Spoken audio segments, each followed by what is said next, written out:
Time now for your forecast first. WRBL News 3 First Alert Weather. Good afternoon. Fall weather at its finest. Looking really nice. 66, very comfortable. Humidity levels down and a little bit of a breeze. Outside's the place to be today. As you can see, not much in the way of high clouds right now, but some on the way. And rain's on the way, too, in our forecast. Not for today, though. Today, we look pretty good. We're looking for a high temperature of 76, near perfect weather. Talk about that rain, when it's going to be here, the timing, and all that coming up. Right now, your midday news. On your side, this is News 3 Midday. Afternoon, we want to thank you for making News 3 Midday your #1 local news source. I'm Greg Loyd. And topping the headlines on this Wednesday at midday, authorities are investigating a string of what appears attempted terrorist attacks against former President Barack Obama, Hillary Clinton, and CNN. Now, this is aerial video above the Clintons' New York home. The Secret Service says it intercepted a bomb addressed to Hillary Clinton and intercepted another possible explosive device addressed to former President Obama. This morning, the CNN headquarters in New York was evacuated after a suspicious package was sent there. Vice President Mike Pence condemned the attempted attacks on social media. He also said that law enforcement will not stop until those responsible face punishment. Well, WRBL News 3 is your local election headquarters, and accusations surrounding voter suppression and illegal voting dominated the first debate between Georgia's two gubernatorial candidates in Atlanta last night. News 3's Tila Stahl joins us live now in the studio with the highlights. Tila? Greg, we're less than 2 weeks away from Election Day, and while some voters are taking advantage of early voting, others are still trying to decide whether Stacey Abrams or Brian Kemp will get their vote for Georgia governor. If elected, Democratic nominee Stacey Abrams would be the first African-American woman to become governor of an American state and the first Democratic governor of Georgia since 1998.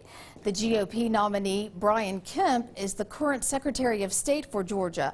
One of the hot topics in the debate was the allegations against Kemp over possible voter suppression. The dispute over voting access took center stage during that debate. Kemp continued to deny claims he's using his position to make it more difficult for minority voters to cast ballots. And voters should look at the numbers and know that this is all a distraction to take away from Miss Abrams' extreme agenda that she has for a government takeover of health care, wanting to give the Hope Scholarship to those that are here illegally. The right to vote is a right. I grew up in a family that fought for the right to vote before they were old enough to do so. My father was arrested helping people register, and so I take the right to vote very seriously. I only believe that those who have the legal eligibility to vote should cast a ballot. But I also understand that under Secretary Kemp, more people have lost the right to vote in the state of Georgia. The race is being watched as a measure of success in the midterm elections for Democrats as they try to make gains in Congress as well as in state positions to counter President Trump's agenda. Stacey Abrams is in Americus today while Brian Kemp is touring some southeast Georgia counties. Early voting for Georgia is now open and Election Day is Tuesday, November 6th. Be sure to tune in to WRBL News 3 for all of your election coverage. Greg? All right, Tila, thank you. And in 2 weeks, Alabama voters will decide whether the 10 Commandments can be legally displayed on public properties. The battle has been ongoing for nearly 2 decades and sharply divided the opposing sides. Dean Young says he's been fighting for 17 years to get a 10 Commandments amendment on the ballot. We're watching the end of a Western Christian empire, and if we don't do something, that we're going to see the end of our way of life. The ACLU released a statement opposing the amendment, saying, quote, religious expression should come from people's hearts and faith, not stone monuments and wooden plaques erected on government property, end quote. Columbus police tell News 3 the search continues this midday for a missing teenager. 19-year-old Lakeisha Jacobs was last seen in the area of Lamond Lane back on October the 12th. Jacobs is 5 feet 9 inches tall and weighs about 145 pounds. Anyone who's seen her or knows of her whereabouts should contact Columbus police. On the Crime Watch, a reward is being offered for a man wanted for murder in Eufaula. A $1,000 reward is offered for information leading to the arrest of Bobby Dean Thomas. He's wanted in connection with the March 24th murder of DeYasmin Shepherd. Thomas is 6 foot 1 inches tall and weighs 175 pounds. Police say Thomas should be considered armed and dangerous. If you've seen him, please call 911. New at midday, a crash between a school bus and passenger vehicle leaves one person dead and 11 others injured in Alabama. That crash happened north of Talladega in Talladega County last night. The bus was carrying 7th and 8th grade football players who were coming home from a varsity football game. A state trooper says the driver of the passenger vehicle died. That person's identity hasn't been released. 8 students and 3 adults on the bus were injured. That crash remains under investigation.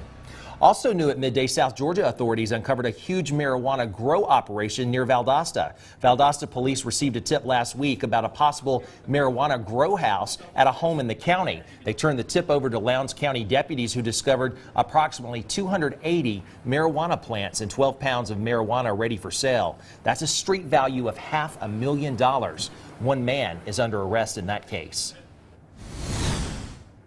There are certain restrictions on Halloween night for sex offenders that are under supervision, which is probation or parole. During that period of time, they have to leave their residence and go to another location. It's about a 4-hour period that they have to do that.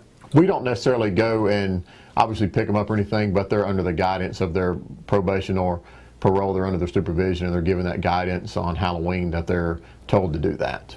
Parents, law enforcement officers take steps to protect your children on Halloween from sexual predators, as you just heard Sergeant Stuart Smith with Troup County Sheriff's Office say. Now, for more information and links to sex predator registries, please visit our website, WRBL.com. Still to come on News 3 Midday, Halloween is coming up soon, and how haunted has our weather traditionally been? Cody's got your Climatology 101 and today's weather question. But first, as we head to break, a reminder of what's coming up later today right here on WRBL News 3. Meteorologist Jeff Kelly up next with your full forecast.